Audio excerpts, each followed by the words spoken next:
Ahí estamos. Vaya. Cuando nosotros vamos a explicar un fenómeno, es bien común en la física que hagamos quiero ver esta sombra. ¿De dónde sube esta sombra? Que es bien común que hagamos un cambio de escalas. Fíjense, atentos a esto, por favor. Cambio de escalas. Por ejemplo, si nosotros queremos explicar el fenómeno de que un pedazo de una varilla de plástico se carga cuando la frotamos, entonces, tal vez para hallar la explicación necesitamos hacer un cambio de escalas. Escalas, digo yo, por ejemplo, 10 a la 0, llamo yo a la escala del diario vivir, a la escala nuestra. Por ejemplo, tu estatura, mi estatura es 1.7 por 10 a la 0 metros, ¿me comprenden? Por eso digo 10 a la 0. Alguien puede medir 1.5 por 10 a la 0, 1.8 por 10 a la 0, 1.9 por 10 a la 0. Entonces estamos dentro de la escala 10 a la 0. O sea, hablo de los órdenes de magnitud.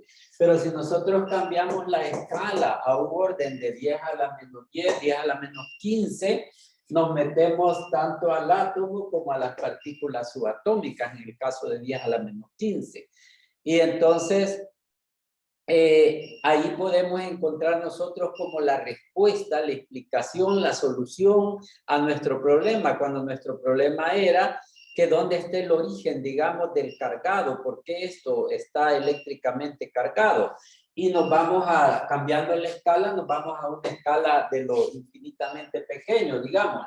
Y pues esto no necesito enfatizarlo mucho, puesto que es algo de clase de ciencias de séptimo grado, de tercer ciclo, de que cuando nosotros frotamos, digamos, una varilla plástica, lo común es que se transfiera electrones. Si, digamos, la frotamos con este objeto, se transfiere electrones desde esta franela hacia la varilla, y por eso es que la varilla queda cargada negativamente, porque queda con un exceso de electrones, y por principio de conservación de la carga, la franela queda cargada positivamente, no porque haya adquirido más protones, sino porque perdió electrones, y entonces ahora tiene un desbalance del lado positivo. Y esta otra tiene un desbalance del lado negativo. Suponiendo que solo hubo interacción entre ellos dos, la cantidad de carga que esta ganó es igual en magnitud a la que esta también ganó, solo que esta la ganó positiva y esta la ganó negativa. ¿Comprende? Entonces a eso llamamos principio de conservación de la carga. También está el principio de conservación de la masa, pero quizás les voy a explicar eso luego. ¿Sí? Entonces entienden que cuando se cargan cuerpos, lo que sucede normalmente es que se transfieren electrones, porque los electrones están en las capas orbitales y se pueden desprender con facilidad de los átomos. ¿Sí? Entonces, ahí estamos. Vale. Vamos a ilustrar a continuación los principios de conservación. Principios de conservación tanto de la carga como de la masa. Y voy procedo aquí a explicarlo en la pizarra.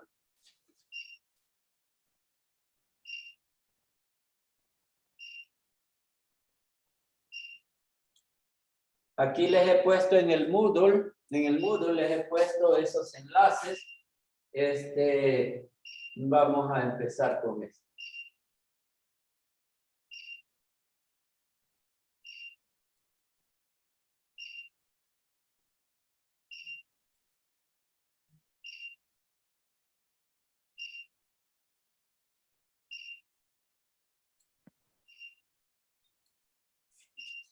Vale. Antes, las explicaciones.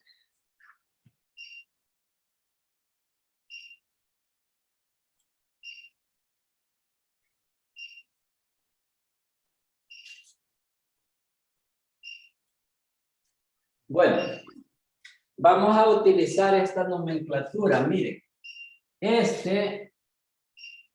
cambiamos color.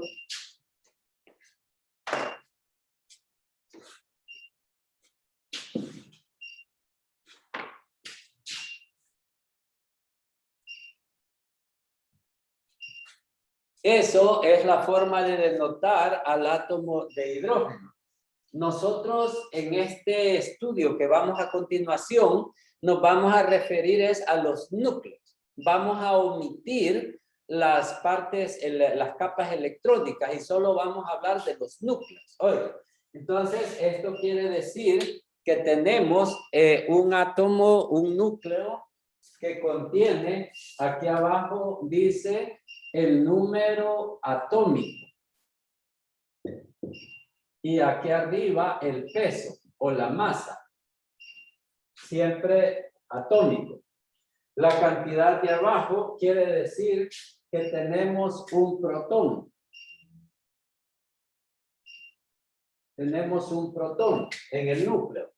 Esto, número atómico, la cantidad de protones. El peso arriba es, tomen nota, la cantidad de nucleones. Nucleones es para tener un protón o un neutrón, cualquiera de los dos. Oiga, entonces nucleones. Entonces, ¿cuántos nucleones tenemos? Uno. Ok, tenemos un protón, sí. ¿Y cuántos nucleones? Uno. O sea que ahí se queda la cosa. Diferente es el caso del deuterium. El deuterium tiene esta representación. Quiere decir número atómico, número de protones. Acá. Y el peso es 2 nucleones. Ok, tiene un protón, pero tiene 2 nucleones. O sea que, además del protón, tiene un neutrón. ¿Sí? Ese es el deuterio. Tiene 2 nucleones, 2 partículas. Eso es su peso. Digamos, su masa medida en unidades de masa atómica, en UMAS. ¿Sí?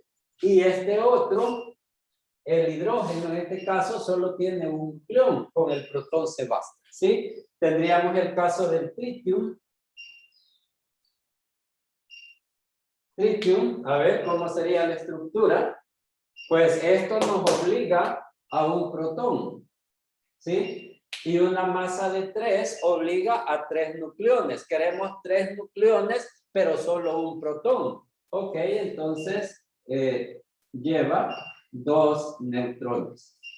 Ahí estamos, ese es el tritium. Son como 3 isótopos de hidrógeno, del más liviano al más pesado. ¿Estamos? Entonces, esa es la nomenclatura que vamos a estar utilizando. Decía que el peso atómico lo estamos midiendo en unidades de masa atómica, ¿sí? Mientras que el número atómico no lo vamos a medir en coulomb. El peso atómico, fíjense, no se midió en kilogramos, sino que se midió en unidades de masa atómica. Las unidades adecuadas para las criaturas del orden 10 a la menos 10, o sea, de los universos atómicos, ¿sí? Entonces, la masa atómica, el número atómico, lo vamos a medir en unidades de carga fundamental. O sea, en E, recuerden que E es igual a 1.602 por 10 a la menos 19 coulomb cuando se le quiere medir en sistema SI, coulomb, ¿sí? Coulomb. Que esto es la unidad de carga medida en el sistema SI. Pero medida en el universo de los 10 a la menos 10, se mide en eso. Tiene una. O sea, es la carga ya sea de un protón o de un electrón, solo que en el caso del electrón es negativa y en el protón es positiva. Ahí estamos, eso está muy sencillo, ¿ok? Entonces, vamos a hacer un ejercicio de decaimiento radioactivo. Voy a borrar esto si le van a tomar un screenshot para que después no tengan que estar pasando todo el video.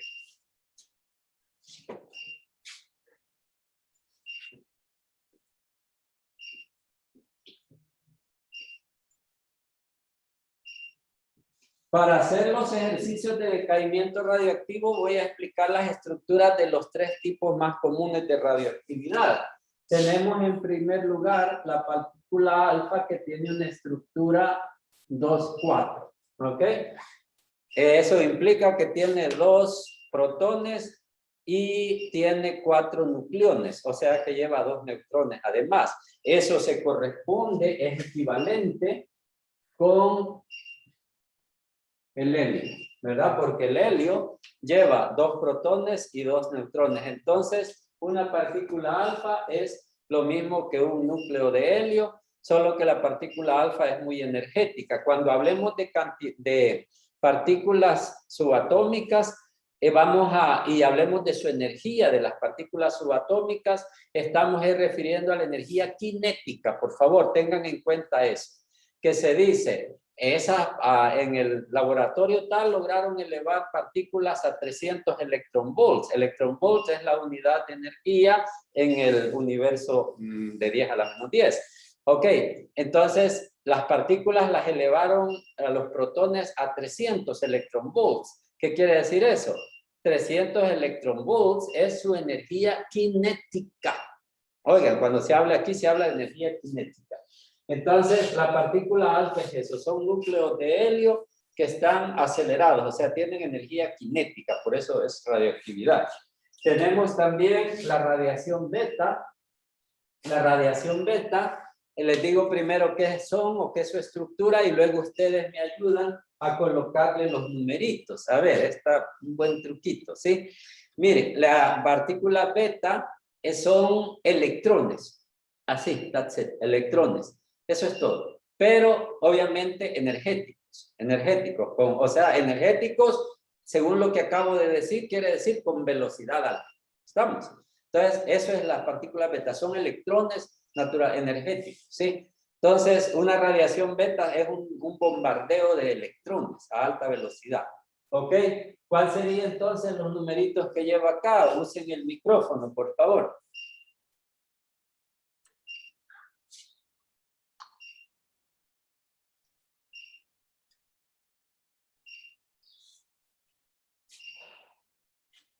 Sí, lo de que yo estoy al consciente de que el proyector no es muy bueno acá, pero se han atrasado un poquito en prepararme el equipo que voy a estar utilizando. Oigan, tengo por ahí ya preparado un smartboard.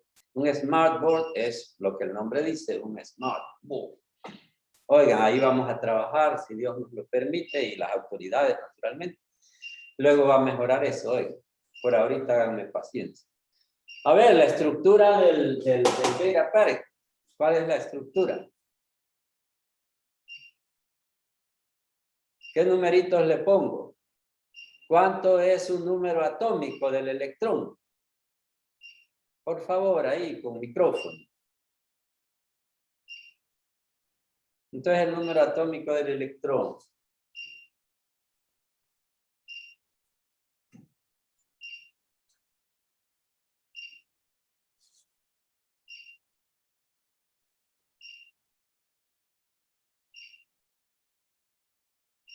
Ya vi el chat que vi.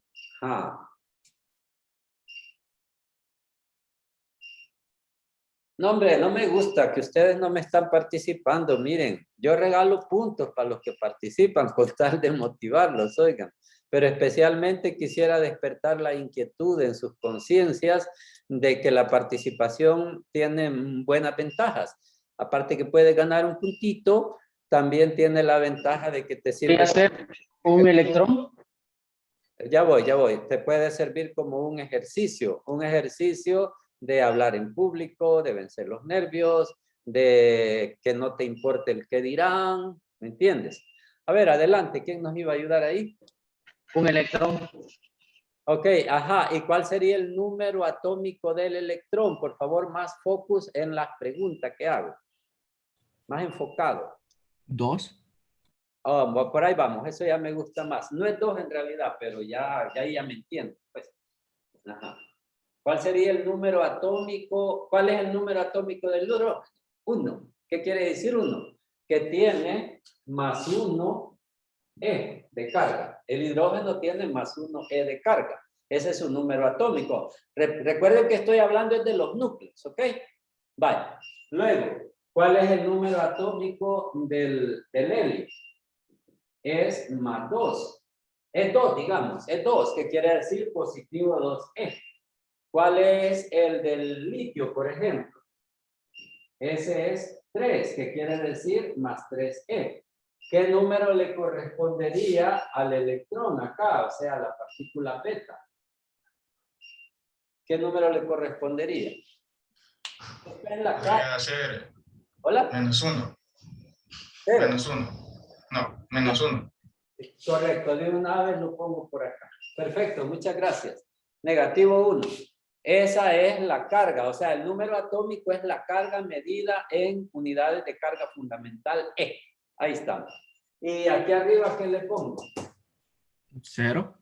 0, muy bien, 0. ¿Por qué 0? Ah, en realidad la masa del electrón es 0, pero si lo comparas en UMAS, allí sí es 0, o sea, 0.000 y unas chinchitas al final. Entonces se dice 0.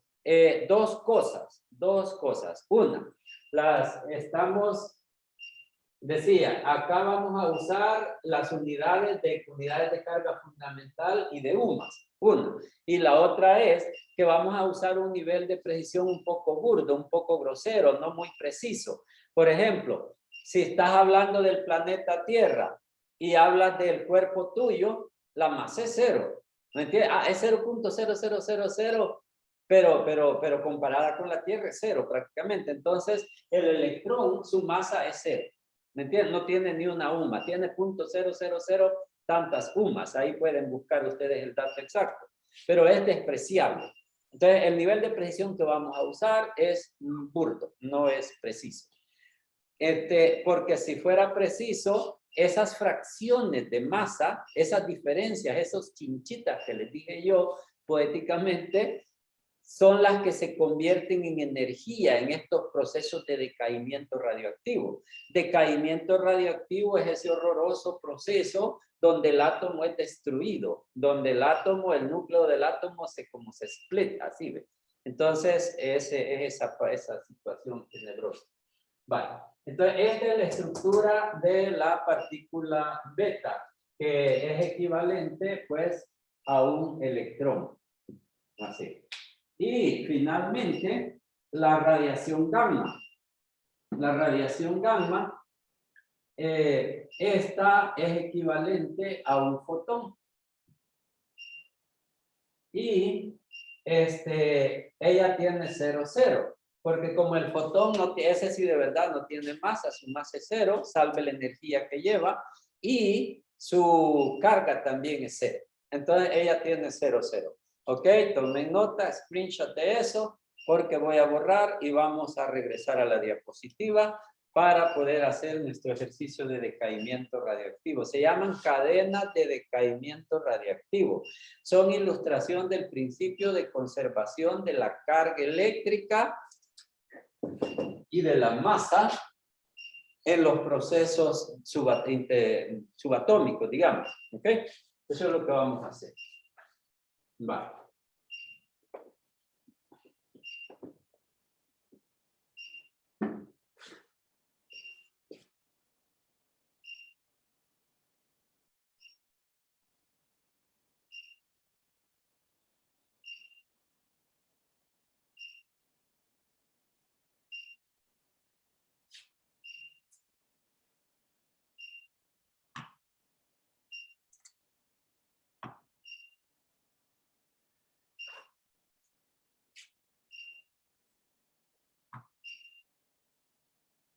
Aquí vale.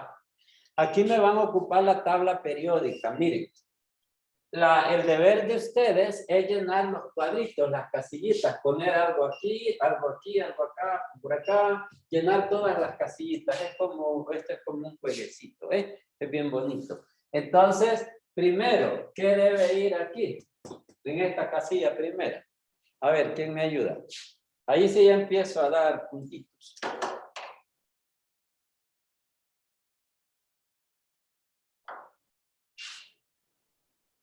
El símbolo químico, ¿no? ¿Qué debe ir ahí específicamente?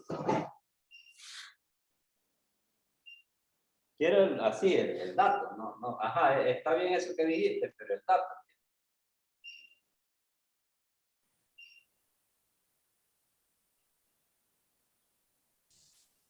¿El uranio? Uranio, correcto, uranio. Entonces acá lo que ponemos es una letra U mayúscula, ¿verdad? Que esto dice están por el uranio.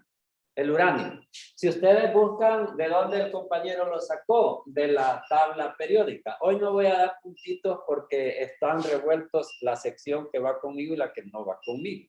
Oigan, entonces, a los que de la sección que legalmente no va a ir conmigo, ahorita todas van conmigo, pero pronto esta semana haremos el quiebre. Se pasan con su profesor final. Entonces, el uranio, buscan en la tabla periódica, tiene la posición 92, tiene una carga más 92. Puede ser, si ustedes buscan cuánto es la masa atómica del uranio, de seguro me van a decir que aquí está malo, ¿sí? Pero eso es porque es un isótopo, así como les expliqué del caso del hidrógeno, sus tres isótopos, hidrógeno, deuterio y tritio.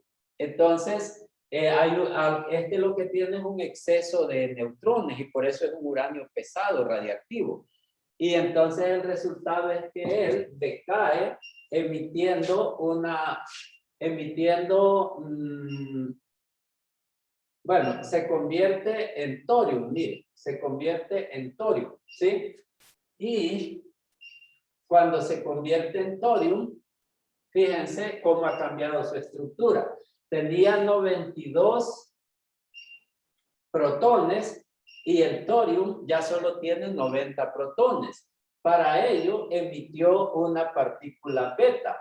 Es porque la partícula beta tiene 2 protones. Entonces, los 92 protones se dividen en los 90 protones que queda el átomo de torium más los 2 protones que se fueron en la partícula beta. ¿Sí? Y su masa, ¿cómo se distribuye? Si tenía 238 y emitió una partícula beta, la partícula beta es mandatorio de que tiene una masa de 4, ¿sí? Entonces, a 238 le restas 4, te quedan 234. O sea que a 92 le restas 2, te quedan 90. Entonces quiere decir que el uranio en el decaimiento radioactivo se dividió en 2 y quedó como resultado la partícula de torium y la partícula beta. Ven, digo, se ilustra el principio de conservación de la masa en la fila superior, porque 234 más 4 da 238 y 90 más 2 da 92. Eso es sencillo, no crean que es complicado. Vaya, viene el siguiente paso.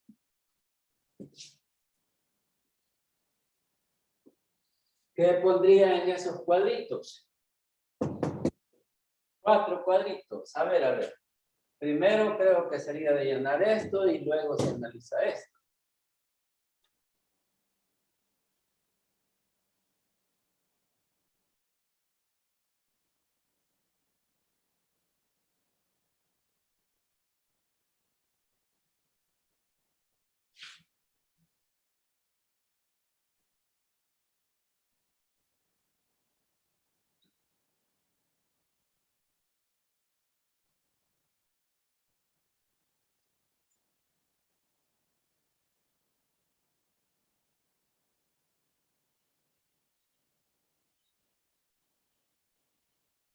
Yo creo que aquí en este cuadrito voy a hacer una corrección acá. En este cuadrito de acá tendríamos esta parte de aquí, miren, porque yo la tomé como que decía la partícula beta y se convierte en, digamos, déjenme ver, era uranio, se convierte en torio. Luego va a haber otro decaimiento.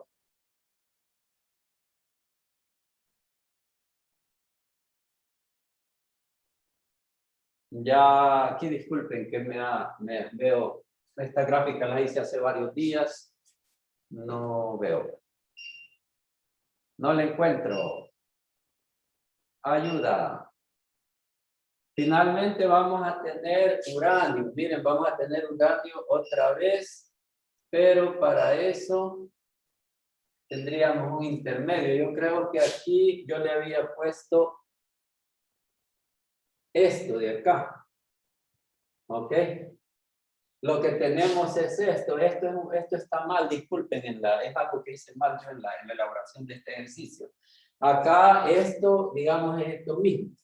Ya vamos a entender ahí el proceso. La cosa es que si tenemos thorium 90, thorium 234, perdón, su número es 90, y queremos obtener a continuación uranio 92, ¿qué tendría que suceder? Sería de sumarle las partículas de beta. Aquí, ¿verdad? Y entonces, así ya podemos llenar. Pero entonces aquí tendríamos que tener 91. Aquí sí. Sería así, ¿verdad? Ya le voy hallando. Ay, disculpen que esto hace varios días lo hice y solo lo copié, no lo repasé. Vale. Entonces, tendríamos que tener 91 acá, ¿verdad? Ajá, sí, perdón. Fíjense que aquí mejor voy a hacer un borrón y cuenta nueva, oiga. Ya los confundí. Lo voy a arrancar de nuevo, oiga. No sé si me pueden hacer el favor como de que le hacen un clip, o sea, cortan el video ahí y vamos a reiniciarlo. Perdone, ya lo tengo acá claro. Teníamos uranio, ¿ok? Hasta ahí estábamos bien, esa parte estuvo bien explicada. Pero el uranio, aquí me equivoqué yo, emite una partícula alfa, ¿verdad? Todo eso creo que ya no les encajaba, ¿verdad? Porque yo decía para 2,4 acá y eso estaba totalmente mal. Perdón, el uranio emite una partícula alfa y es que se convierte en torio, ¿sí? Vamos bien. Luego el torium emite una partícula beta y ¿en qué se va a convertir? Ahí sí ya les doy la oportunidad, disculpen. Estamos. El uranio emitió una partícula alfa, 2,4, y por eso quedó 234,90, tal como lo expliqué allá, solo que lo estaba poniendo en el lugar equivocado. Aquí le estaba poniendo yo los dos números. Ahora ya lo que tenemos es hasta aquí, ¿ves? Lo que tenemos en este momento es thorium, así es el estado. Miren, él tiene 90,234.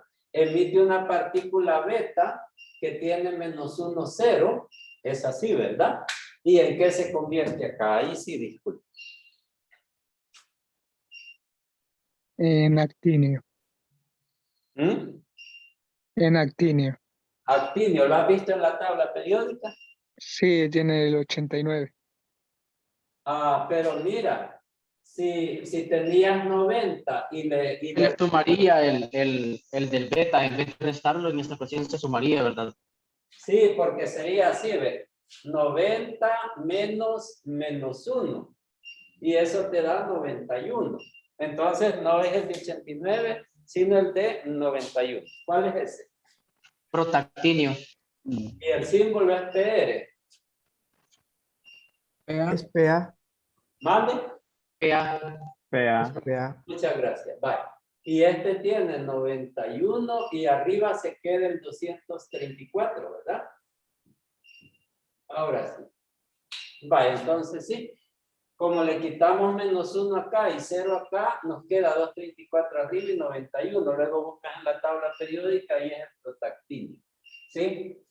Vamos bien, borro esto.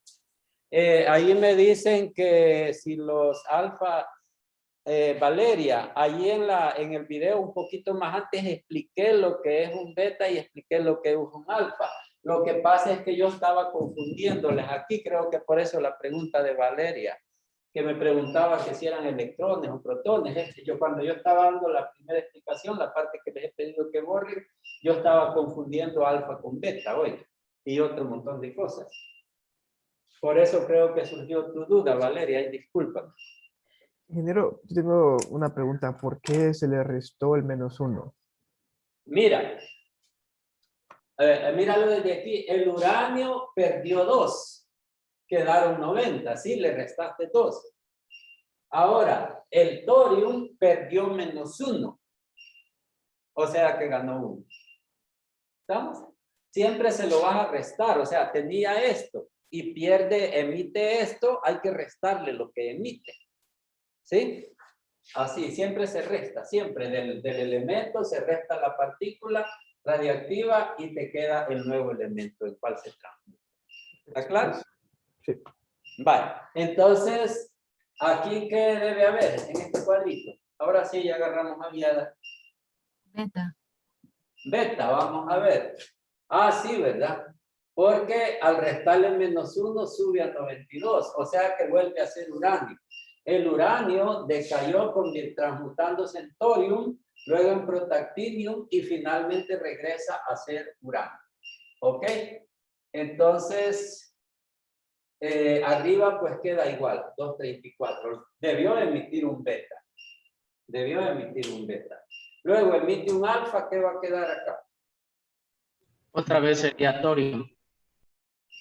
Torium, quedan 90. Le restamos 2 a este y le restamos 4 a este. ¿Va? Solo que lo que va cambiando es el peso. Uranio 238, uranio 234 y uranio 230. Son como isótopos, variedades del uranio. ¿Ok? Ah, no, pero este ya no es uranio. Hasta aquí llegábamos uranio, perdón. Este es torium. Torium 230 y difiere de este otro torium que es 234. ¿ves? Estos son 2 isótopos del torium, estos son 2 isótopos diferentes del uranio. ¿Verdad? Entonces, ahí siguen ustedes. Oigan, ahí está en el módulo las grafiquitas estas, les he puesto 2 para que ejerciten. Oigan, ahí las continúan, creo que ya me entendieron. La radiación gamma no interviene en estos procesos, recuerden que ella lleva 0, 0. Ella acompaña, bueno, sí interviene y acompaña a los procesos, pero nosotros en este estudio no la vamos a tomar en cuenta porque ella no altera ni la masa ni la carga, salve en pequeñas cantidades que sería energía, ahí se ve la energía. Oigan, la masa se convierte en energía en estos procesos, ¿va? Ese es como el por qué le interesa tanto a muchas personas, a pesar de lo dañino que es esto y perjudicial. Pero eso sucede a través de la radiación gamma, que ella sí es pura energía, porque no tiene ni masa ni carga, es pura energía. Es energía en forma de, es masa sí, pero en forma de energía. Vale. Ahí estamos entonces, yo creo que con esta ilustración que les he dado, salve el error que tuve ahí, que les suplico disculpas nuevamente, van a poder resolver este chart y el otro que les he puesto ahí en el Moodle, ¿ok? Entonces ahí estamos ya con estos ejercicios que quería ilustrar. Y vamos a pasar a otra cosita, a menos que tengan alguna otra preguntita. Tenía una pregunta.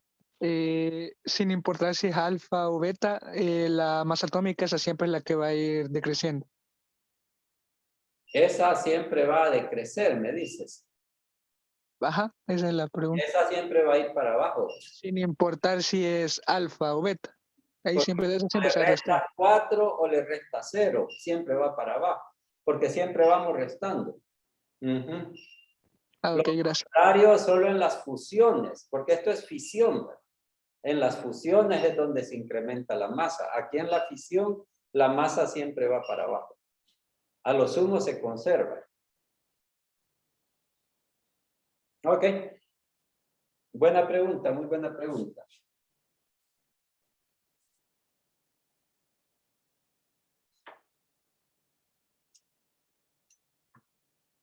Vaya, creo que mejor las diapositivas. Hay muchas que no vamos a poder ver en este equipo. O sea, que casi que de nada sirve que las ponga. Quiero ver. Tengo unas de letra grande. Ya habíamos explicado esto del frotamiento de varillas. Y sí, les quería hacer estas son un análisis filosófico, digamos. En la clase pasada Yo les dejé en esto, miren, en estas preguntas. En la clase pasada les dejé en inquietud estas preguntas, especialmente la del primera, que dice que qué es carga eléctrica. No sé si alguien me puede dar su opinión, así para ti. Oye bien, para ti, no dije para otros. Para ti, ¿qué es la carga eléctrica? A ver, en micrófono, por favor.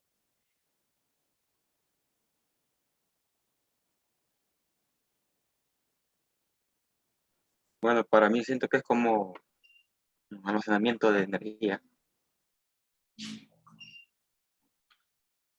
Voy. Espérenme que no quiero despinear esto. No, voy, un segundito, por favor. Guárdame tu respuesta, por favor. Quiero hacer algo aquí.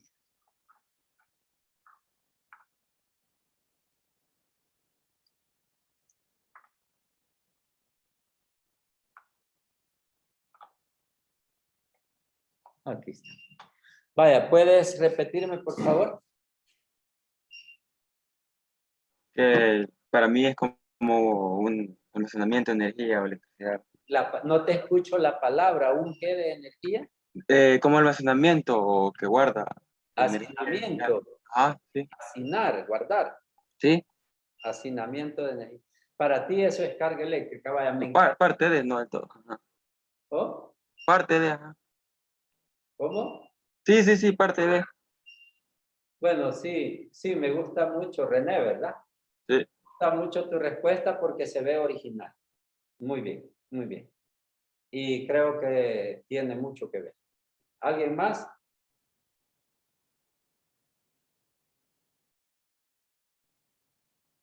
¿Qué es carga eléctrica? Es la pregunta que he dejado ahí en reflexión.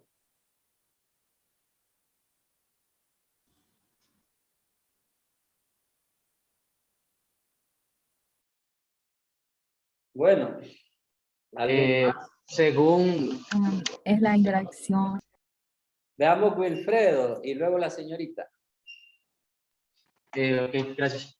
Según lo que, bueno, lo que yo tengo entendido según la experiencia, en un conductor la carga eléctrica puede ser el flujo de electricidad o lo que puede aguantar esta, según la capacidad del conductor. Ajá. Wilfred, solo que ahí te me has ido a otro ámbito, al ámbito de cuánto es la carga que le puedes poner al conductor. Sí, yo más en este caso quisiera que me refiero a qué es en sí la carga eléctrica, ese fenómeno que hace que se nos paren los pelos cuando nos electrizamos, digamos, eso, ese fenómeno en sí, a ese Wilfred. O la señorita que iba a participar. Yo considero que la carga eléctrica es lo que se produce por la interacción entre las partículas subatómicas. Es lo que, ¿qué dijo? Le oí lo de interacción entre las partículas subatómicas, pero... Lo que se produce por la interacción de las partículas subatómicas. Sí, me gusta también su respuesta, Xiomara. Ajá, es como un algo que se produce, ¿verdad? En la interacción de las partículas subatómicas. Y así como se explicó acá el modelo de 10 a la menos 10 y 10 a la menos 15, claro que tiene mucho que ver. Muy bien, gracias. ¿Alguien más? También si lo retomamos. Irving, perdón. Irving. Ok, también si retomamos a lo que mencioné en la clase pasada, lo podemos tomar cuando decía del polo norte y el polo sur. Si cuando, digamos, esa interacción de esa carga eléctrica depende de cuántos, digamos, sean de todo signo positivo o todos signos negativos. Entonces ahí va como esa interacción de que va perdiendo o aumentando más. Creo que te comprendo, Irving. Sí, me parece. ¿Hay más? ¿Sí? También yo iba a decir que la cantidad de electricidad no contrarrestada de un objeto. ¿Puede repetirla, por si que no se oyó bien? Cantidad de electricidad no contrarrestada en un objeto. Cantidad de electricidad No contrarrestada en un objeto. no contrarrestada. Ajá. Oh, sí, ya le entendí. O sea, que no se opone una fuerza. Ajá, le entiendo, me gusta. Ajá, muy bien, me gusta. ¿Y van a haber más participaciones ahí?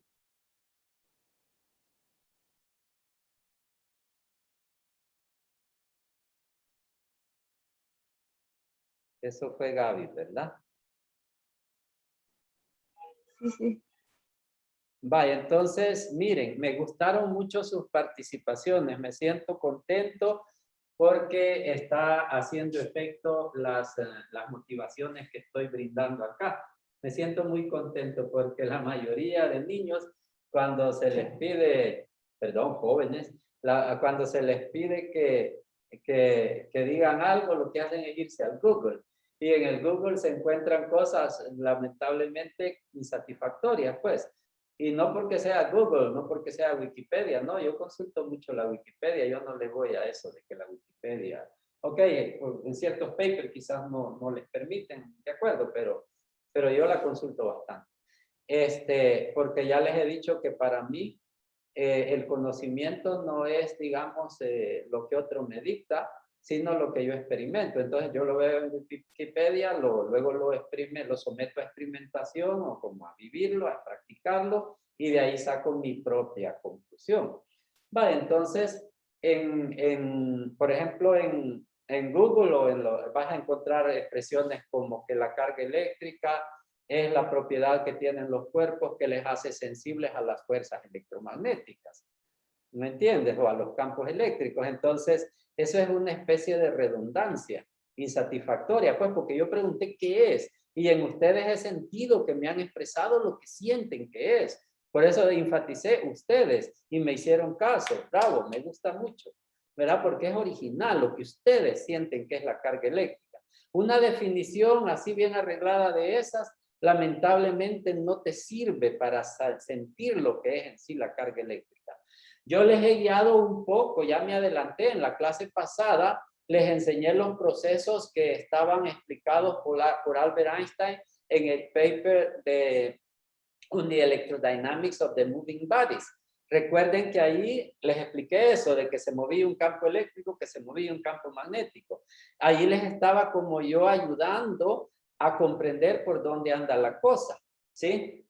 Y entonces quería ahora también generalizar quizás un poco más, pueda que me equivoque en la palabra, pero unas citaciones. El señor Dewey Larson, que ya lo cité en clases pasadas, el señor Dewey Larson, esto está en la presentación que les he puesto ahí en la clase, en su libro, el libro de él se llama Nothing But Motion, y en la parte 2, A Universe of Motion, él nos hace esta expresión. Miren, the universe in which we live is not a universe of matter, but a universe of motion. Entonces, él es como bien radical en esto. Para él, el universo no es materia en el fondo, sino que simplemente movimiento. And all physical entities and phenomena, including matter, are merely manifestations of motion. Fíjense, la palabra manifestaciones. Entonces, tanto la materia, la energía, including matter and merely manifestations. Entonces, incluyendo la materia, pero la energía y otras cosas son simplemente manifestaciones del movimiento, dice él. Él es un poco radical. Of motion. Radiation is motion. Gravitation is motion. And electric charge is motion at the end, and so on. ¿Verdad? Entonces, para él, la carga eléctrica es movimiento. ¿Sí?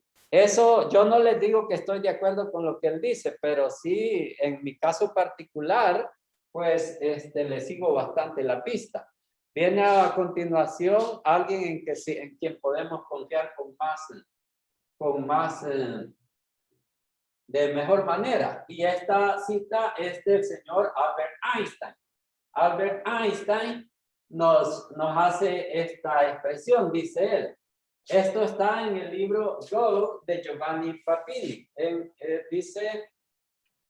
Dice, desde hace mucho tiempo Faraday había establecido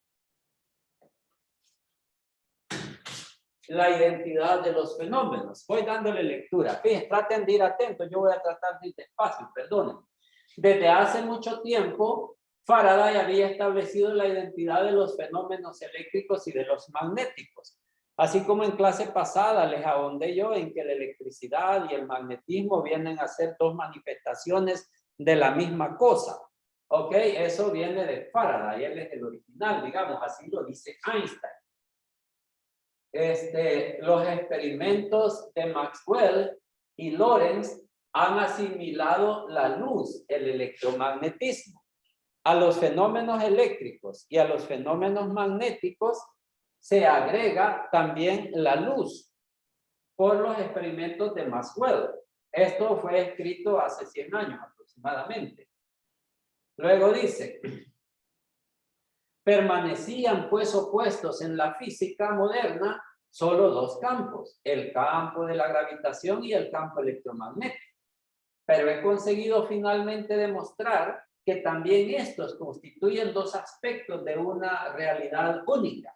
O sea que tanto la gravitación como el magnetismo, y por ahí están lo de las fuerzas fuertes y las fuerzas débiles, que según Einstein acá están incluidos en los dos anteriores.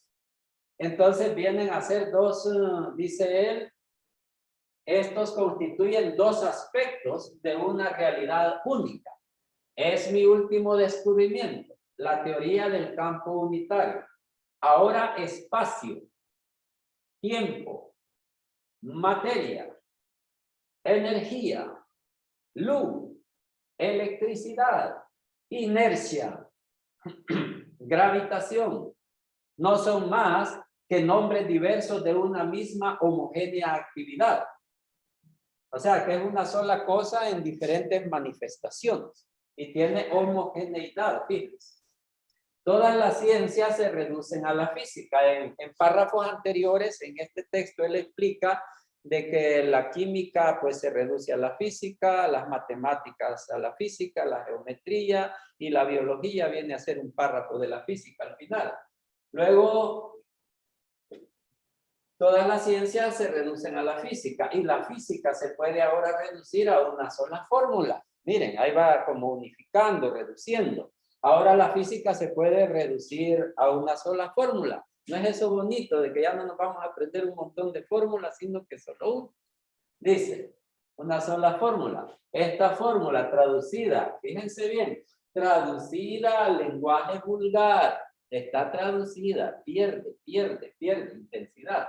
Diría poco más o menos así, y escribe él, algo se mueve. Esa es como la fórmula, algo se mueve. Ahí está. Estas tres palabras son la síntesis última del pensamiento humano. Al principio, dice Juan, era el verbo. Al principio, contesta Guten, era la acción. Al principio y al final, digo yo, dijo Einstein, pues, es el movimiento. Va, entonces así concluye él esta entrevista tan maravillosa con el señor Giovanni Papini, donde Einstein nos expresa de que el fondo como el principio de todo es en sí el movimiento. Entonces, en la clase pasada yo les ilustré eso con los experimentos esos de la traza, recuerdan, siempre había un ingrediente común que era el movimiento. Fíjense que Einstein dice algo se mueve. Cuando algo se mueve, se producen estos tales fenómenos. Pero tiene que haber un algo que se mueve y en eso es que yo no le voy del todo a las expresiones del señor Dewey Larson, porque él dice al final todo es movimiento, dice él.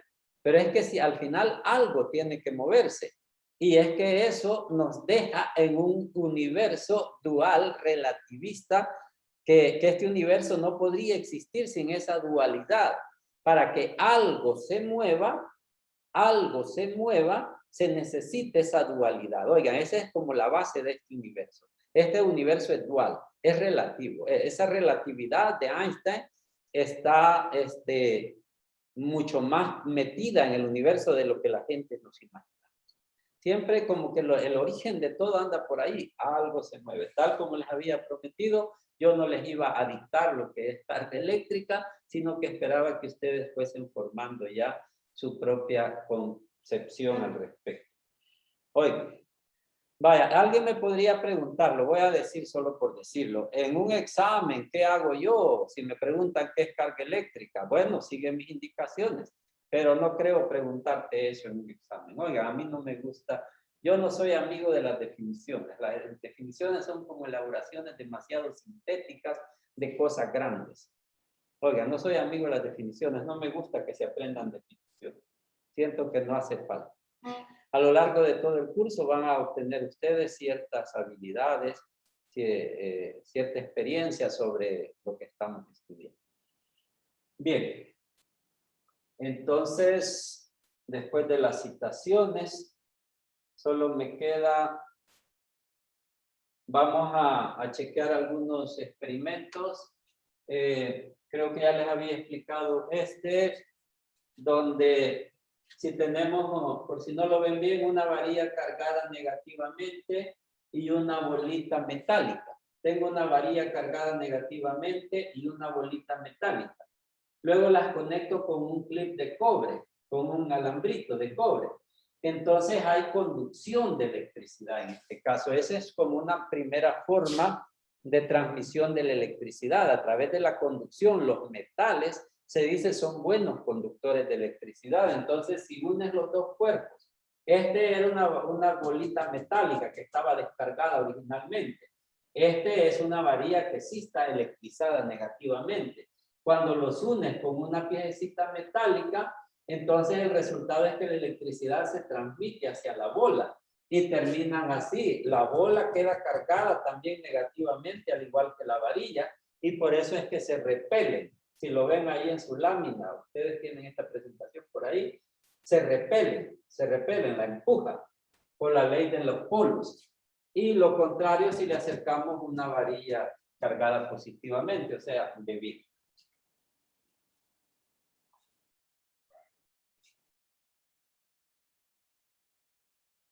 En este siguiente experimento, ese primer experimento se pudo llamar cargado por contacto, por conducción, por contacto, por conducción, porque hubo un contacto entre los cuerpos. Se condujo la electricidad por contacto. Este que tenemos acá sería un proceso de cargado que se llama por inducción. Por inducción. Inducción es que sin tocar, solo se acerca, digamos, solo se acerca, sí, sin tocar, ¿me entienden? Tengo la misma bolita metálica, tengo la bolita metálica acá, ¿ok? A continuación, le acerco una varilla cargada negativamente. Yo sé que esto no se ve tan bien, pero, quiero ver. Oh, sí, pero quizás lo suficiente. A la bolita metálica le acerco una varilla cargada negativamente. Esta hace que las cargas positivas se acerquen. Recuerden que la bolita tenía electrones y protones, pero esas cargas estaban neutras, digamos, o sea, no había un exceso de carga. Cuando se le acerca la varilla negativa, entonces atrae a las cargas positivas más cerca y aleja a las cargas negativas acá más lejos, ¿ves? Entonces los positivos se vienen para acá y los negativos se alejan al otro lado de la bolita. Entonces se dice, tomen nota, aquí la bolita está polarizada. Está polarizada porque las cargas están redistribuidas, así. Entonces está como positiva de un lado y negativa del otro. Queda polarizada, se llama así. A continuación hacemos un aterrizaje que dice es conectar la varilla a tierra. Así la tierra es un depósito gigante que no le viene ni le va si le echas carga o le quitas. Entonces ella absorbe tanto positivas como negativas, lo que le pongas. Ella se lo absorbe. Cuando haces eso, las cargas negativas que se querían alejar de la varilla intrusa se van a tierra. Las cargas negativas se vienen a tierra. Miren, entonces observen que en la bolita solo han quedado las cargas positivas acá, ¿ven? Y las negativas se fueron. En este momento, aunque está conectada, ya la bolita ya está cargada. Ya no está solo polarizada, sino que ya está cargada. A continuación, es requisito indispensable quitar primero la conexión a tierra. Fíjense, primero quitamos la conexión a tierra, la removemos de acá, para que no se nos vayan a venir de regreso. Y ya la bolita quedó solo positiva. Y a continuación, finalmente, pueden ya retirar la varilla. Y ya ella quedó positiva. Miren. Entonces, en este proceso, hicimos un cargado de la bolita utilizando el método de inducción. Se acerca la varilla y se inducen cargas en la bolita, se polariza la bolita. Luego la conectas a tierra para botar las cargas negativas. Luego quitas la conexión a tierra sin quitar la varilla todavía. Es importante que no quiten la varilla primero. Y finalmente, pues viene de que quita ya la varilla si quieres. Ahí miren la bolita, dice, vale, ahí estuvo. Y ahí queda ya cargada. Entonces, resumiendo, he enseñado ya 3 métodos de cargado. 3, fíjense.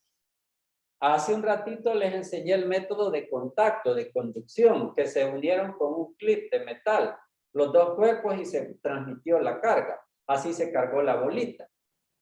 Ahorita el método de inducción, que sin contacto, sin tocar, se carga la bolita. Y por favor, me lo estudian. Oiga, cosas así, pongan el examen con dibujitos así.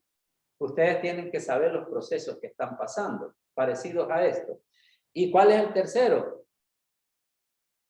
El tercero lo dije en la clase pasada, cuando explicaba de que frotábamos con una franela y entonces queda cargado el plástico, que se transfieren electrones hacia la varilla plástica, les decía. ¿Verdad? Entonces hemos visto 3 métodos, por frotamiento, por contacto o conducción y por inducción. 3 métodos de cargado. Bueno, con eso me basta para ir explicando. Ya casi vamos a terminar esta clase, oigan.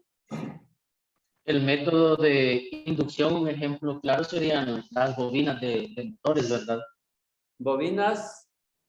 Las bobinas de los motores. Ahorita voy. Wilfredo. Vamos a ver. Ahí se induce electricidad. Sí, ahí se da el fenómeno de inducción, Wilfredo, porque tienes la bobina, el devanado, el rollo de alambre, y en él se inducen corrientes eléctricas. Se inducen corrientes eléctricas. Sí, sí, solo que esa inducción es a través de magnetismo. Así como lo expliqué en la clase pasada, que un campo magnético se movía y entonces si había cobre alrededor de la traza, ahí se inducía campos eléctricos. Sería... Porque tengo entendido que la electricidad, la inducción, produce un campo magnético. Y un campo magnético, perdón, su inducción es electricidad, ¿verdad? Sí, sí, como que el campo eléctrico induce magnetismo y el campo magnético induce electricidad, ¿verdad? ¿Es eso, Wilfred? ¿O no? Sí, sí, eso, exactamente. Muy bien, ¿alguna otra participación? Gracias. Yo tengo una pregunta, ingeniero. Ándale, what's your name? Yo me llamo Gonzalo, mucho gusto. Hola, Gonzalo, gracias. Qué bonito que tenés foto ahí, así uno se hace una idea. Bueno, Gonzalo. si existen cargas tanto positivas como negativas, ¿por qué las cargas del mismo signo se repelen? Si existen cargas tanto positivas como negativas, ¿por qué las del mismo signo se repelen? No logro captar el fondo de la pregunta. Es decir, si no me equivoco, en la clase pasada ponía el ejemplo de dos pelotitas, ¿verdad? De carga negativa que se iban acercando una a la otra y en vez de pegarse, ellas se repelían, ¿verdad? Como que no querían estar cerca una de la otra. ¿Por qué sucede eso en la naturaleza? Ah.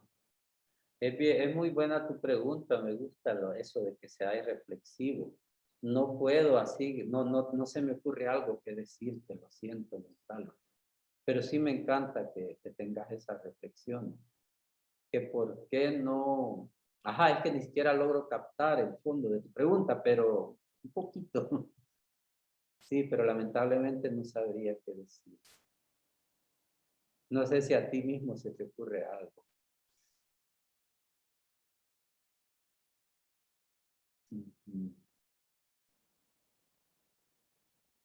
Yo simplemente este universo lo veo así, con esa dualidad de polos. Siempre hay dos polos que los iguales se repelen y los opuestos se atraen. Y todo en el universo se mueve de esa manera. Así venimos nosotros a la vida, ustedes bien saben.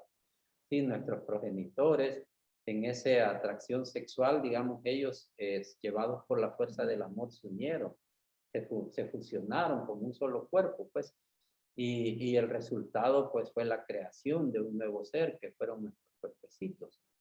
Nos trajeron a la vida, pues ven cuán poderosas son las fuerzas, esas dos fuerzas del universo, pero como que la gracia está cuando se unen. Cuando se unen, por esas fuerzas así se unen. Y eso no solo sucede en la biología de los seres humanos, sino que ahí la van viendo en todas partes. No sería extraño pensar que así es como nacen los mundos, los soles, las estrellas, como nacen los insectos, los átomos, toda criatura gigantesca o chiquitica. Ojalá tengamos la oportunidad, si en algún momento les invito, oigan, aún a los de las otras secciones, yo quizás voy a mandar un webcasting para darles unas explicaciones sobre las geometrías del universo, como yo las miro, oigan, porque para mí cátedra es cuando das de lo que tú tienes, no dictar, como les digo, cojo el libro y le dicto, sino dar lo tuyo propio. Entonces yo tengo ahí he trabajado y he desarrollado ahí unas reflexiones sobre la geometría del universo. Solo para dejarles la inquietud, les voy a decir una preguntita, para dejarles la inquietud para que atiendan al llamado cuando se los haga. Sí, lo dice, ayer estaba leyendo el libro de López Portillo, que es un libro, él fue un presidente de México, que era escritor, su padre también era escritor. Entonces él escribió un libro que se llama Quetzalcóatl, y desde la introducción, desde el preámbulo, él pone unas frases de los códices mayas donde dice, el Omeyocán, ahí donde lo infinitamente grande se arremolina con lo infinitamente pequeño. Fíjense, el ombligo del universo, le llama él en otras partes del libro también. Entonces, ¿cómo es posible que lo infinitamente grande, hasta dónde llega? Y si tú ves el universo, qué grande, y hasta dónde llega. Luego mira lo infinitamente chiquito, si parto un átomo, si la mitad la parto, hasta dónde llego, en lo infinitamente chiquito. En ese libro se expresan, pues viene desde los códices mayas. El presidente López Portillo como que hizo una recopilación de los códices. Ahí dice que allí en el ombligo del universo es donde lo infinitamente grande se arremolina con lo infinitamente pequeño, como que se llegan a unir. ¿Por qué traigo yo esto aquí? Además de que me gusta, lo he visto en una cátedra de Albert Einstein. Hay una cátedra de Albert Einstein que se llama Geometry and Experience. Fíjense, geometría y experiencia, digamos. Geometry and Experience. Hay traducciones al inglés. Y en esa cátedra él explica algo como esto. O sea, que esto que yo estoy hablando de los mayas no es tan extraño porque Albert Einstein nos lo explica también. Y a través de la cátedra de Albert Einstein, yo pude comprender y incluso darme respuesta a algo tan enigmático como eso. ¿Cómo es posible que lo infinitamente grande se venga a unir con lo infinitamente pequeño espacialmente? O sea, me parece absurdo, ¿verdad? Como si te vas para arriba, ¿hasta dónde vas a llegar? Hasta abajo, ¿me entiendes? Ahí, a ese ombligo, a ese omeyocán. Albert Einstein lo explica en esa cátedra y es maravilloso. Con la ayuda de él me sirvió un montón. La pasé estudiando 2 años esa cátedra, pero logro ver yo cómo está la respuesta de esto y cómo para Albert Einstein estas cosas no son extrañas. No les estoy hablando así como misterios ocultos. Oigan, bueno, oculto para el que no lo ha querido ver, seguirá siendo oculto. Pero lo que les digo es, les estoy hablando de las cátedras de Einstein, oigan, y ahí lo pueden encontrar. Yo lo he estudiado y acostumbro dar una cátedra yo donde explico la cátedra de Einstein, o sea, la explico mis comprensiones, mis reflexiones al respecto. Entonces, ojalá que tengamos la oportunidad de presentársela. Oye, vaya, ¿alguna otra participación de esto? Porque tenemos tiempo. Vale. Miren, continuando entonces.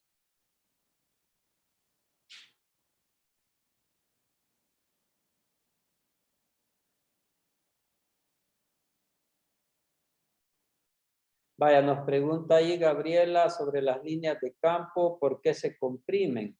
Es que como que si el campo, el flujo magnético tiene No, flujo. perdón, no era pregunta, era si podía, estaba contestando lo que preguntó el compañero sobre por qué las cargas del mismo se repelen. Era respuesta, sí.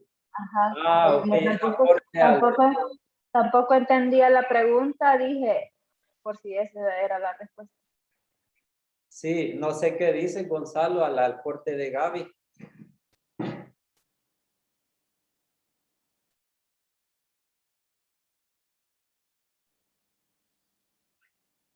Ok.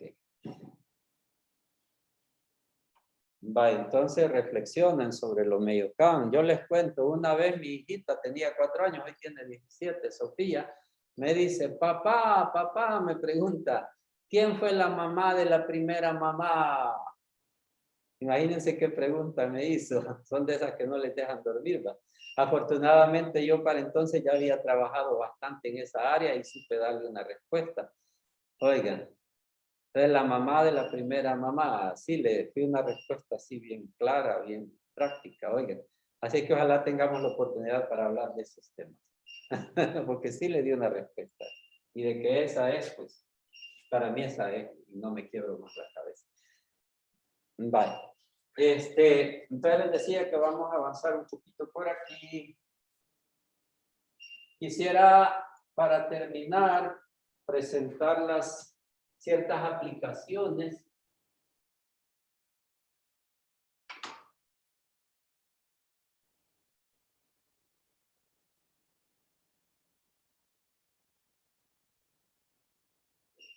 aquí. Ahí, vale.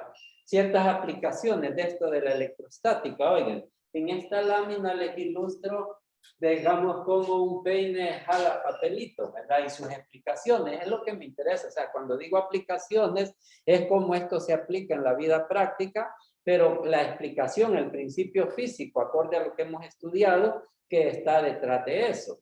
Ya ustedes habrán hecho este experimento de que un peine, después de peinarse, después de frotarlo, levanta pedacitos de papel, ¿verdad? Alguien podría hacerse la pregunta, ¿cómo es posible?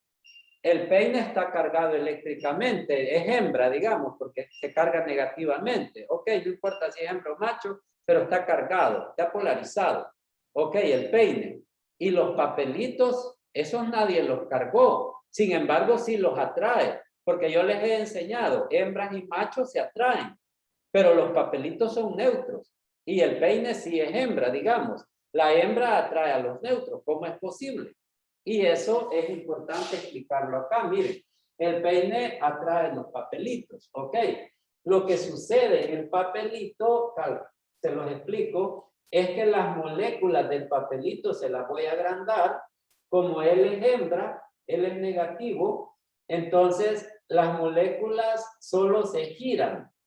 En los papelitos las moléculas no se pueden mover, pero sí se pueden como inclinar.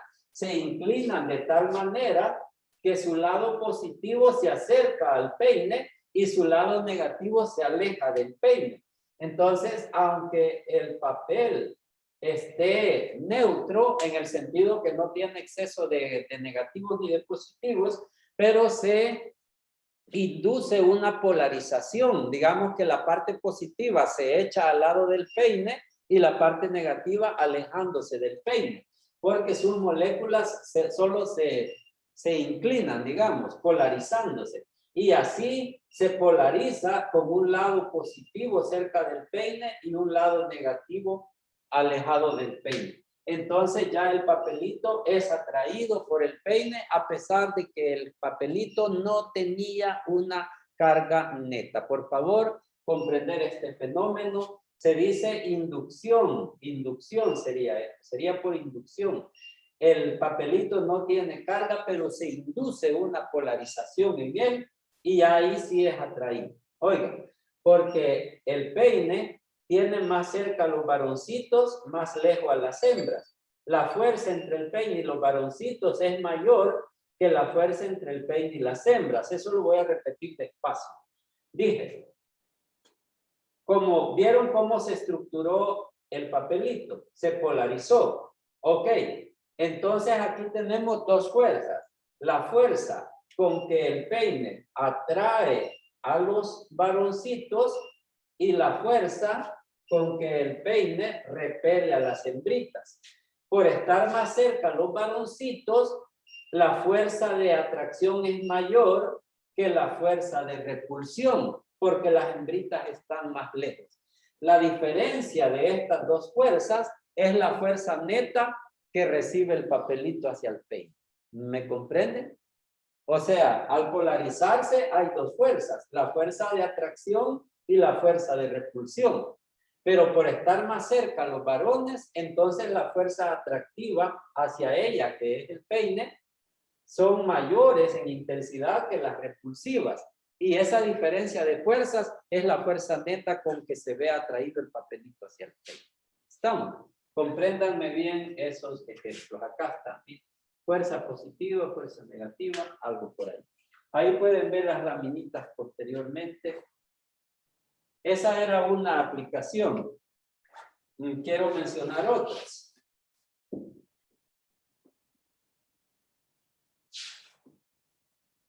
Otra es la pintura electrostática. Miren, la pintura electrostática, esto nunca lo he hecho yo, solo lo he leído, perdonen. No me gusta hablar de lo que he leído. Pero la lógica es mi deber explicarles, oigan, ay, perdonen. Si tienen un metal, digamos, una puerta de un carro, sale en el dibujo, entonces en un proceso, vienes y tú cargas a la puerta positivamente, en ese ejemplo que está ilustrado, digamos que la conectas a dos electrodos de alto voltaje y la puerta se carga positivamente, digamos.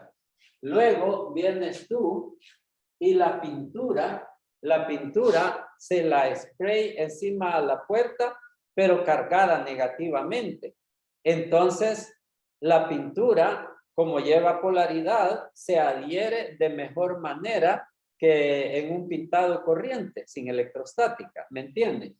Entonces, esa es la idea de que hacer unos buenos procesos de pintado utilizando la electrostática. Les dejo acá también, este es Electrostatic Painting, este que está acá.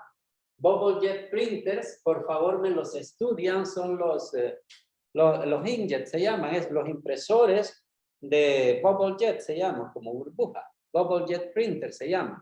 Esos impresores tienen un principio que quiero que por favor me lo investiguen un poquito en YouTube. Solo quiero que me capten el principio, la base que tienen. Oigan, no quiero que me pierdan mucho tiempo en eso, solo como que tengan una idea, porque yo en una evaluación pienso exigir acorde a lo que les he pedido. Oigan, solo entender el principio básico. ¿Me entienden? Por ejemplo, ¿cómo les haría una pregunta de examen para que no se me sientan? Tal vez le pongo el dibujo de la puerta y de la pintura. Y entonces yo les pongo, y ya les pongo una pregunta de opción múltiple. La electrostática en un proceso de pintado por electrostática se debe a tal razón. Y ya me invento ahí cosas, por ejemplo, a que la pintura va más limpia. Es mentira, no se debe a eso, va. A que la pintura es de otro color, cualquier tontera, y entre ellas pongo la correcta, que es de que la puerta, el metal, tiene una polaridad contraria a la pintura, entonces se obtiene una mayor adhesión de las moléculas de pintura. No sé, es sencillo, algo así pienso evaluar esta parte. Oigan, algo sencillo. Entonces tenemos el Electrostatic Painting, que es lo de la puerta, Bubble Jet Printer, que cómo funcionan son los impresores de esos, de los baratos, de los de $30. Cómo funciona este de Xerography también, o el laser printer. Cómo funciona, eso en español se llama serigrafía, con X. Serigrafía. Serigrafía. Y eso se aplica en dos, en los impresores láser, atentos, tomen nota, serigrafía. Se aplica en dos, en los impresores láser y se aplica también en las fotocopiadoras. La serigrafía se ocupa en los impresores láser y en las fotocopiadoras. ¿Qué es la serigrafía y cómo se relaciona con la electrostática? Es otra aplicación de la electrostática que quiero que me lo investiguen así superficialmente. Oigan, y yo les hago preguntitas como les ilustraba con la puertecita. Oigan, y solo esas tres aplicaciones les dejo adicionales. Oigan, ya vimos el cargado por inducción, vimos el peine, y además del electrostatic painting, el bubble jet printing, la xerography o laser printing. Eso sería lo que les dejo de tareita, que me hagan esa investigación. Por favor, la hacen hoy mismo, que el día que si hoy tienen que hacer es el día del examen, van a estar peor, oigan. Y si a uno le piden algo, lo tiene que hacer en el mismo día, no tiene que dejarlo para mañana. Y ya quedan listos, van avanzando, material para el examen. Todo esto que les he ido dando lo vamos a evaluar hoy. Así en la forma que se los he dado. No sé si hay alguna otra pregunta.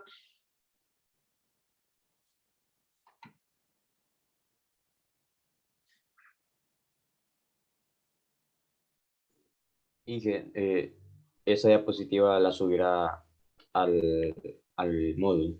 Fíjate, para... sí, Fernando, está subida, en realidad lo que está un poco escondidita, por eso que ya no me la he visto.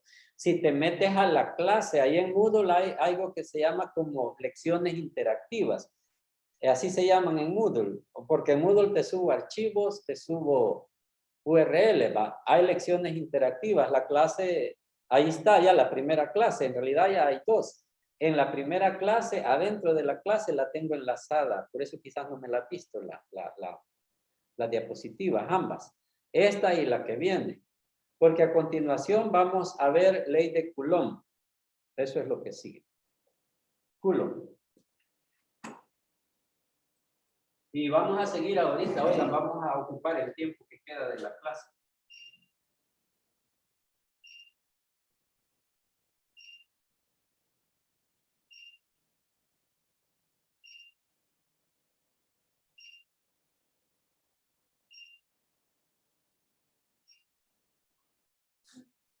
Vale. A continuación, lo que sigue, yo me empecé a introducir a esto en la clase que les di desde mi casa, pero ahora voy a entrar en materia.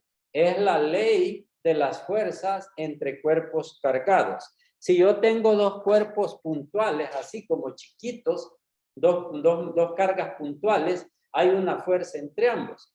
Pueden ser esféricas, no importa que sean grandes, o puntuales.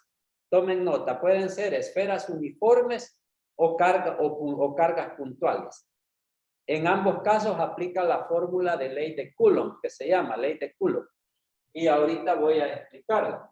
Quiero hacer una reflexión sobre las matemáticas que hay en esto. Miren, para ello, me confirmas, Fernando, yo sé que no se ve bien, pero lo necesario. Ves acá un planeta de masa M mayúscula, ¿verdad? Y acá tenemos una pequeña esfera que sería un satélite de masa M minúscula, ¿ok? Bueno, ahí vamos. Luego, dibujo en negro un vector, el vector R. El vector R que tenemos acá. ¿Qué es el vector R? Fíjense. El vector R, se lo digo yo, sería la posición de M chiquita respecto a M grandota. Tomen nota. Esto es bien importante. Estas matemáticas que ahorita les voy a explicar, si las comprenden en lo que queda de la clase, me doy por bien servido hoy.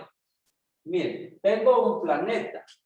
Para la ubicación espacial del planeta ocupo su centro, porque él es grande. Y tengo un satélite, ese es chiquito. No me preocupo del centro, del ombligo, de la cabeza, de las patas, no me importa. Vaya, tengo un satélite.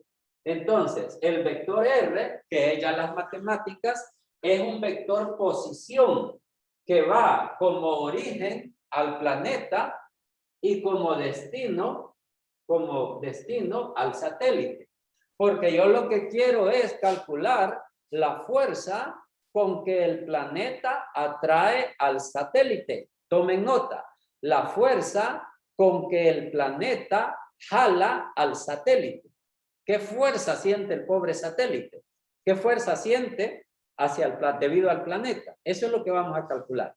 Las matemáticas proceden así. Primero, pongo el vector posición. No me lo vayan a poner al revés. No va del satélite al planeta, sino del planeta al satélite. Por ejemplo, si vas a hacer la fuerza con que el Sol atrae a la Tierra, va a ir el vector desde el Sol hacia la Tierra. ¿Verdad que sí? Así sería. Ok. Entonces, ese es el vector R. Ya quedó establecido el vector R. ¿Ok? El R unitario, ¿verdad que es R entre R? Así, ¿verdad? En matemáticas les han explicado que es el vector R entre la magnitud de R. O sea que el R unitario, acá lo tengo, miren, sería este vectorcito de acá. R cachuchita, ¿ves? El vector R unitario, este deslizante lo puedo poner aquí o lo puedo poner aquí, ¿verdad? Donde yo quiera. Lo deslizo, solo que no lo puedo inclinar para allá ni para acá. Así, digamos que este es el vector R unitario. Yo lo puse aquí, pero lo puedo deslizar y ponerlo donde yo quiera.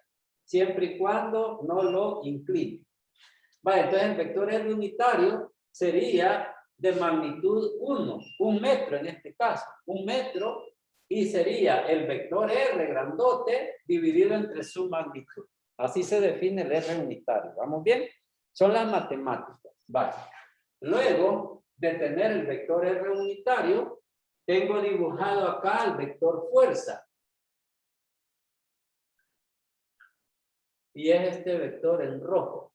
Es la fuerza gravitacional. Ahí lo tengo, miren. Es la fuerza que el planeta el satélite experimenta debido al planeta. ¿Ok? Ahí tengo el vector fuerza. Los planetas succionan, jalan hacia adentro. Ellos nunca empujan en estas escalas y ese es un tema interesantísimo que no me voy a meter hoy porque ya muchas preguntas para no dormir. Vale. Los planetas ellos absorben, yo los digo son como estrellas abismales porque si algo pasa por ahí se lo chupan, se lo absorben, se lo jalan hacia su centro. A mí me da cierto terror esto, es como horroroso para mí. Oigan, porque esa es la naturaleza, las masas atraen a otras masas, miren. Y es un tema interesantísimo ese, pero lástima que no es el objetivo estudiarlo, pero sí las matemáticas involucradas. Y aquí voy, aquí voy. Entonces, esa que tengo ahí es la fórmula completa, miren, la fórmula completa para la fuerza. La fuerza, y ahí le explicamos, es negativo R unitario, observen, R unitario, al vector R unitario negativo. Eso lo que hace es que te le da la dirección, va en contra del vector R unitario, va en contra del vector R unitario. Observen que el R unitario lo tenía para arriba, va en contra de la fuerza, por eso es que la fuerza viene para abajo. ¿Me entienden? En esa dirección, en contra del R unitario. Eso te da la dirección. Y la magnitud te queda en esto de acá. Entonces, esto de aquí es la dirección, te quiere decir en contra del R unitario. Y la dirección te queda acá. Te queda la G. La G, que tiene un valor de 6.67 y otras chinchitas por 10 a la menos 11 newton metro cuadrado sobre kilogramo cuadrado. Miren, 10 a la negativo 11 es algo muy chiquitito. Entonces, esa es la constante de gravitación universal, se llama. La G es una constante. La constante de gravitación universal, su valor medido anda por aquí, miren, con todos estos decimales hasta la fecha. Pueda que más adelante le van a dar más precisión. Y luego tenemos acá la masa del planeta, la masa del satélite y la magnitud del vector R. Fíjense, esto es la magnitud del vector R, esto de aquí abajo, toda la magnitud, o sea, la distancia al cuadrado. Y así se calcula pues la fuerza. Y esto les hago ahí una estrellita de 6 puntas que tanto estudiamos en la clase pasada y ya me van viendo dónde están la ciencia escondida. Es una ley también interesante que se ve siempre en el universo, que es la ley ¿cómo sería? Del inverso del cuadrado. No se dice así, sería mejor decir, sí, del cuadrado inverso, del inverso del cuadrado, no importa, pero no sé, que las cosas, estas fuerzas, por ejemplo, son proporcionales al inverso del cuadrado de la distancia, así.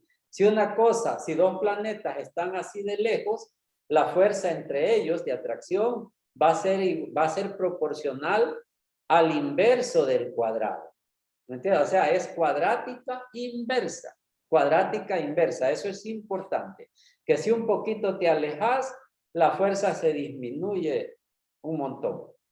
¿Me entiendes? Si duplicas tu distancia, la fuerza se te reduce a 1/4. Si triplicas la distancia, la fuerza se te reduce al 90. Es inverso al cuadrado. A eso me refiero con esa proporcionalidad. Y ahí lo tenemos entonces. Eso es la ley de gravitación universal, se llama eso que hemos estudiado aquí. Ley de gravitación universal se llama, cuarta ley de Newton. Tomen nota, en física 1 estudiamos 3 leyes de Newton. Esta es cuarta ley de Newton, ley de gravitación universal.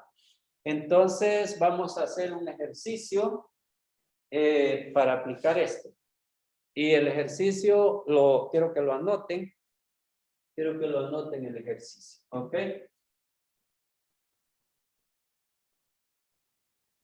¿Cuál es la fuerza neta? ¿Cuál es la fuerza neta que recibe la Luna en un eclipse total de Sol? ¿Cuál es la fuerza neta que recibe la Luna en un eclipse total de Sol? Eso es todo el ejercicio. Esto es ley de gravitación universal. Es un preámbulo para la ley de Coulomb, que es la que sigue. Esa la dejaríamos para la próxima clase. Hoy. Un preámbulo, ley de gravitación universal. ¿Cuál es la fuerza neta que la Luna recibe en un eclipse total de Sol? Ahí está. ¿Cómo está eso? Vamos a ver. La Luna en un eclipse total de Sol. ¿Cuál es la fuerza neta que ésta recibe? Por cierto que la respuesta, les advierto, les va a dar sorprendente. Un poco, va a dar no como se esperaba, y allí pues va a haber que preguntarle a los astrónomos qué es lo que está pasando. Oigan, hay algo por ahí como detalles que nuestros modelos no contemplan, falta de precisión, creo yo.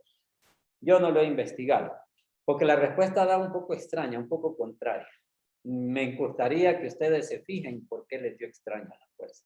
¿Cuál es la fuerza neta que la Luna recibe en un eclipse total de Sol? Eso es. Quiero con este ejercicio ilustrarles además cómo ustedes van a traducir del lenguaje humano al lenguaje matemático, porque eso les cuesta a ustedes, bueno, a algunos de ustedes, perdón, nos cuesta a algunos de nosotros cuando nos hacen una pregunta. Primero, pues, aquello, volvemos a ciencia de primaria, ¿verdad? Tenemos el Sol. Mi padre es el Sol, mi madre la Luna. La Tierra es mi casa y el cosmos mi jardín. Y por aquí está la lunita. Entonces, es claro que en el eclipse total de Sol está sucediendo esto, ¿verdad? de que nosotros no vemos al sol porque la luna lo tapa. ¿Verdad que es eso lo que está sucediendo? Por ahí arrancamos. Y luego, ¿cuál es la fuerza neta que la luna recibe? Es lógico que lo que yo estoy queriendo decir es que la luna recibe dos fuerzas. La fuerza con que su madre la tierra le jala y la fuerza con que su padre el sol también le atrae. Y la fuerza neta sería la diferencia de las dos. Entonces yo esperaría que me digáis en la respuesta, la fuerza es de tantos kilonewton o newton, digamos, ahí le vas a poner por 10 a la 11, algo así. Tantos newton y me vas a poner dirigida ¿hacia dónde? Es lógico que no va a ir para arriba ni para abajo, sino que va a ir ya sea para acá o para allá. Ven, entonces así espero la respuesta. ¿Verdad que sí? Vamos a, no lo voy a hacer del todo, pero sí voy a dejar bastante avanzado esto. Ya casi que solo le dejo de meter a la calculadora. ¿Ok? Entonces, vamos a ver. Va a ser M la masa del Sol. De una vez alguien mete hacia Google y saca la masa del Sol y nos la dicta para irla poniendo acá los datos. ¿Sí? La masa del Sol es 1989 Ajá. por 10 a la 30 Kilogramos. ¿verdad? kilogramos. Sí. 1989, el año en que nacieron algunos, por 10 a la 30. Ustedes no. De ahí la masa, vamos a ocupar la masa de la Tierra. ¿Sí? La masa de la Tierra es de 5.97 por 10 a la 24.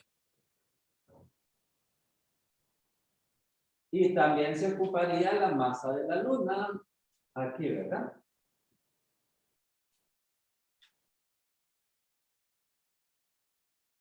Muy bien. La masa de la Luna me dice que es de 7.35 por 10 a la 22.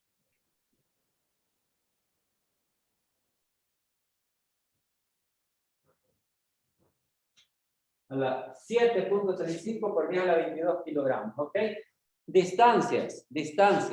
Vamos a ocupar la distancia del Sol a la Tierra. Eso en Google tal vez es probable que lo hayan así, pero si no, ¿verdad que sería el radio medio orbital de la Tierra? ¿A qué distancia orbita la Tierra alrededor del Sol en promedio? ¿Les parece? Que así eso es lo más probable que hallemos, el radio orbital promedio.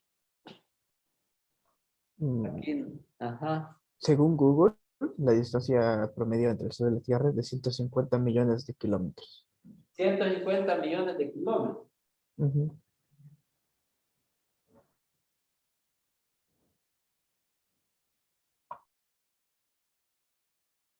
Entonces yo le voy a poner 150 por 10 a la 6 kilómetros. Pero mejor le puse por 10 a la 9 metros, a las 6, 7, 8 metros.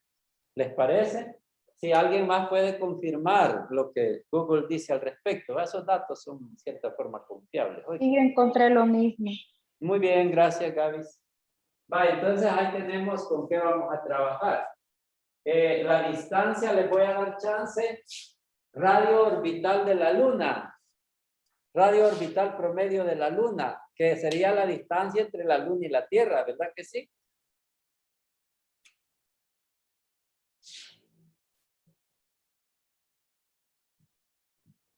La distancia entre la Luna y la Tierra sería la radio orbital promedio de la Luna. Según Google, es de 384.400 kilómetros.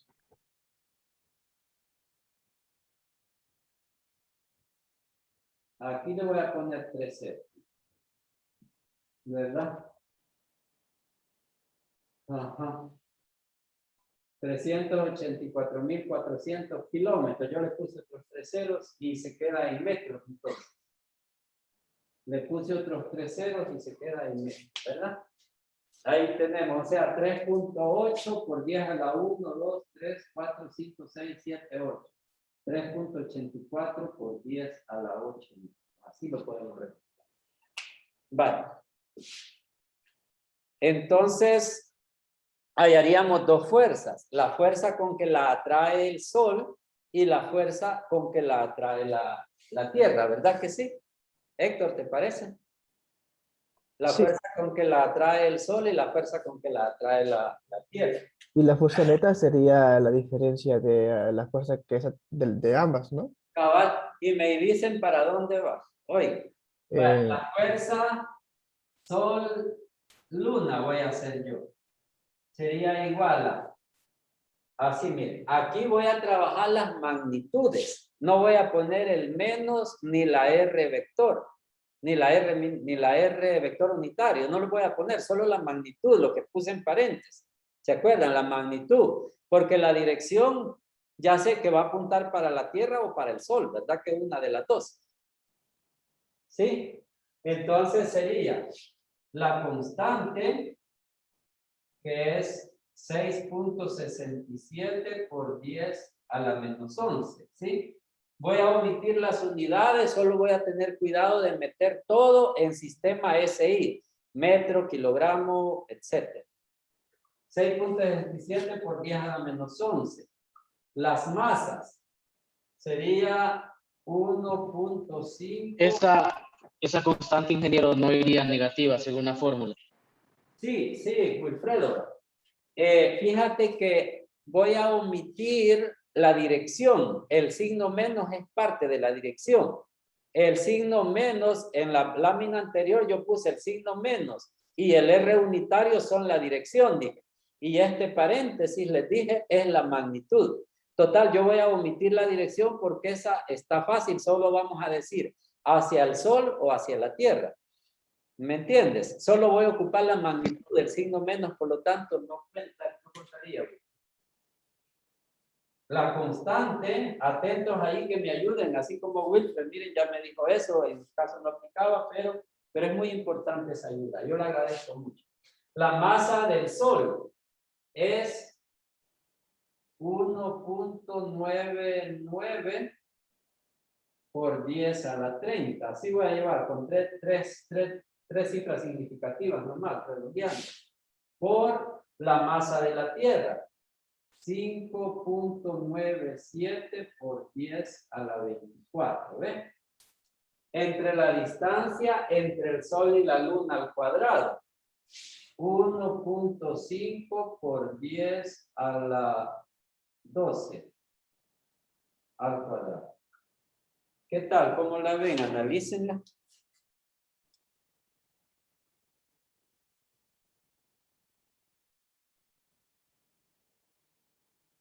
Esta distancia la puse como 1.5 por 10 a la 12, a 9. Ah, no, era a la 11, a la 11. Era así, ¿ve? Era 150, le puse 1.5 por 10 a la, le aumenté 2, 10, 11. ¿Les parece o no?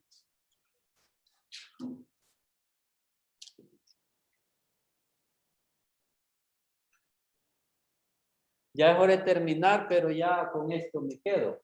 Solo quiero que me aclaren esta fórmula y con eso terminamos la clase, porque son las 8:40.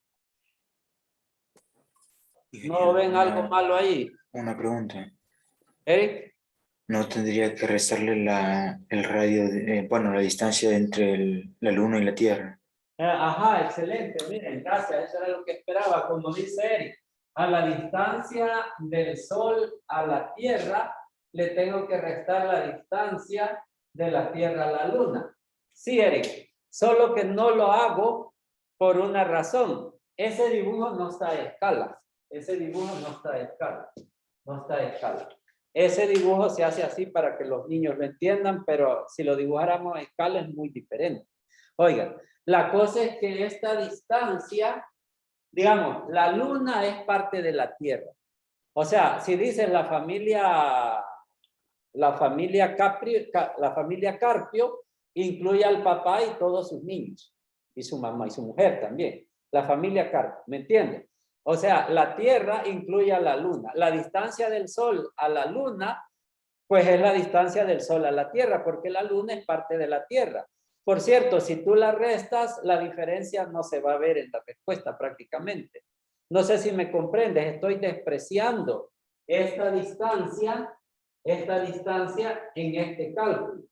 En este cálculo puedo tomarlo así, pero es como que, o sea, la Luna es parte de la Tierra, entonces tomo la distancia del Sol. Si quieres restarla, puedes hacerlo y esperaría que veas que la respuesta casi que no cambia en nada. ¿Me entiendes?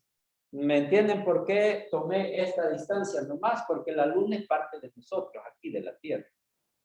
Comparada con la distancia del Sol es despreciable. Cuando hagas la fuerza de la Luna a la Tierra, ahí sí la vas a ocupar, claro, porque ahí ya no es despreciable, no es cero. Ahí nos quedamos, oigan, ahí hacen y me dan las respuestas en la próxima clase. Si es que nos vemos, algunos no nos veríamos porque el día miércoles comienza mi compañero, oigan, a ayudarme con una sección. La sección 2 va a pasar con el compañero he olvidado el nombre. He olvidado el nombre. Ahí nos quedamos. Si no me tienen que decir algo, los que se quieran retirar, se retiran. Los que se quieran quedar, quédense para preguntar.